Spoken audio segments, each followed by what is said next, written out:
नमस्कार, मैं हूं आशुतोष और आप देख रहे हैं एमपी राउंड अप। आज हम बात करेंगे राहुल गांधी के एमपी दौरे को लेकर। क्या यह महज दौरे थे या फिर इसकी वजह कहीं और है?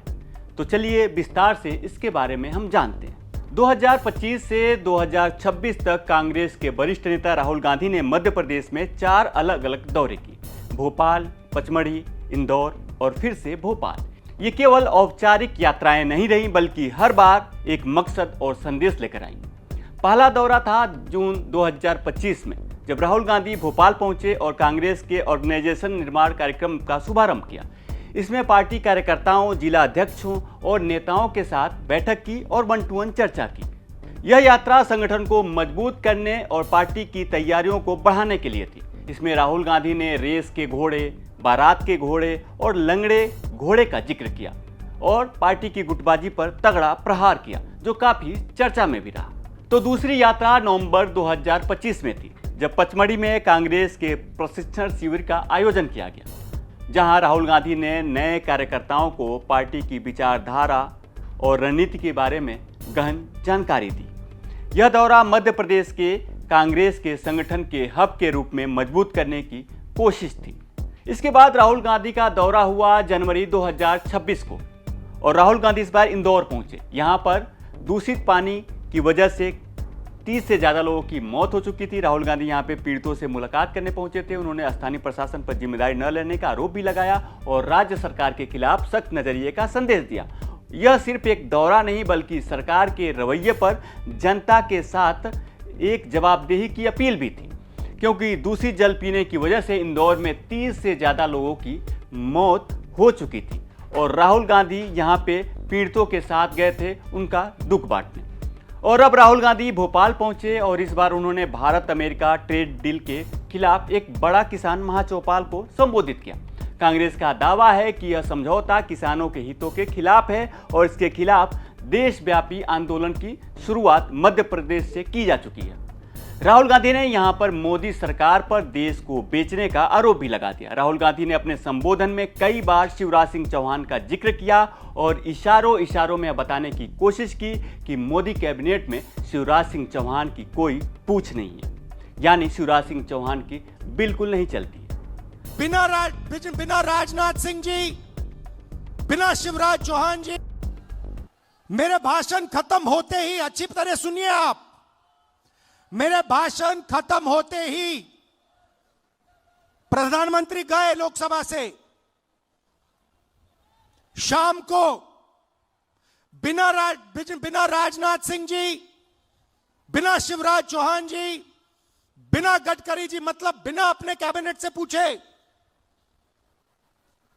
उसी दिन शाम को नरेंद्र मोदी जी ने ट्रंप को फोन कॉल लगाया।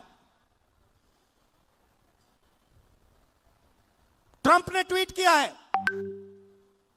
कि हिंदुस्तान के प्रधानमंत्री ने मुझे फोन किया।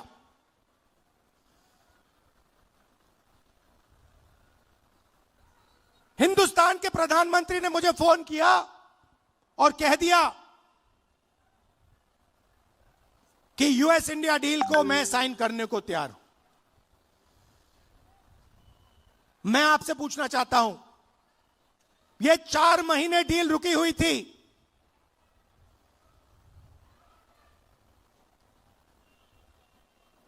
चार महीने ये डील रुकी हुई थी। लोकसभा से नरेंद्र मोदी भाग के गए। आप सबने टीवी पे देखा, भागते हुए गए।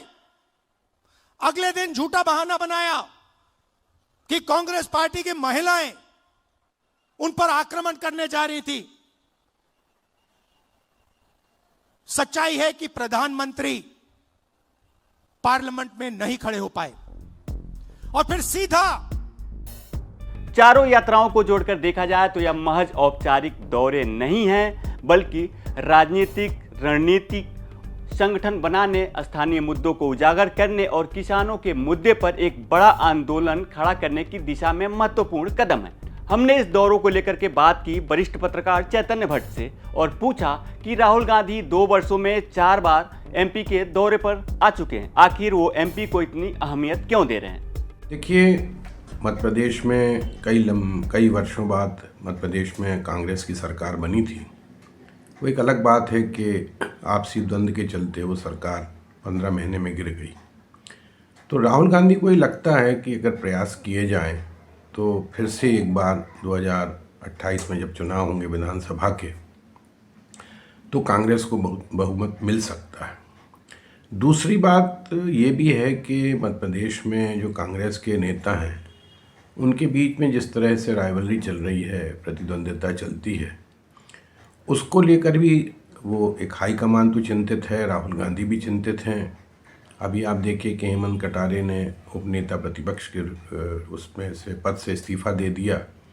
वो भी कहीं ना कहीं एक ऐसा मसला सामने आया है कि आपसी उमंग सिंघार और हेमंत कटारे के बीच में कुछ ऐसी स्थितियां थीं कि उन्हें इस्तीफ़ा देना पड़ा।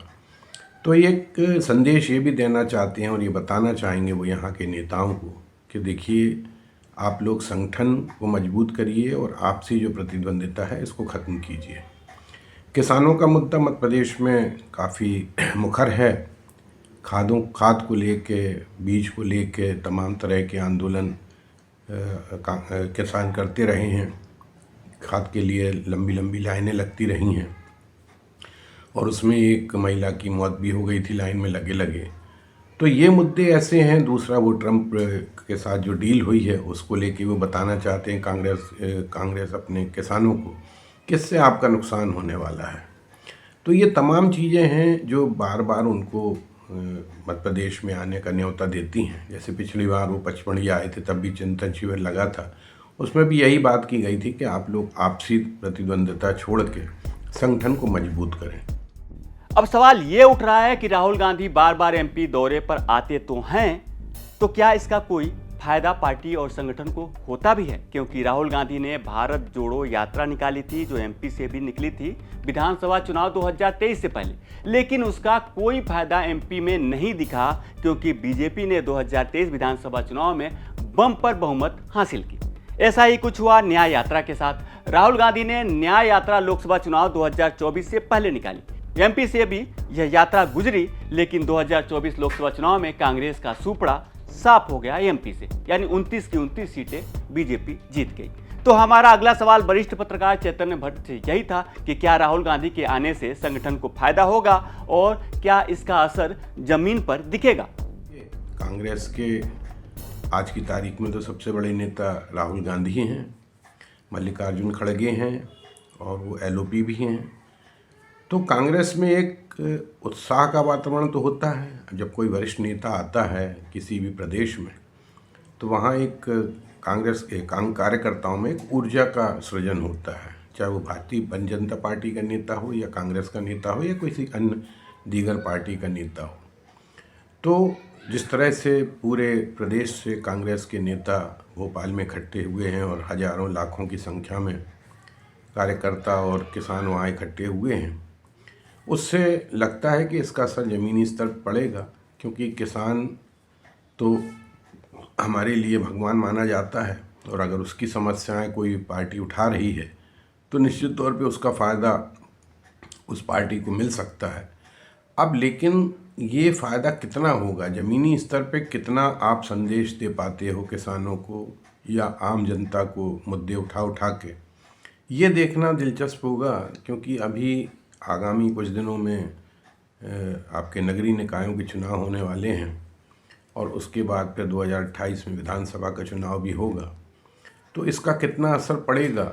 लेकिन ये बात सही है कि कहीं ना कहीं एक उत्साह का सृजन तो कांग्रेसियों में हुआ है, जो लंबे समय से सत्ता में न रहने के कारण अपने आप को हताश महसूस कर रहे थे।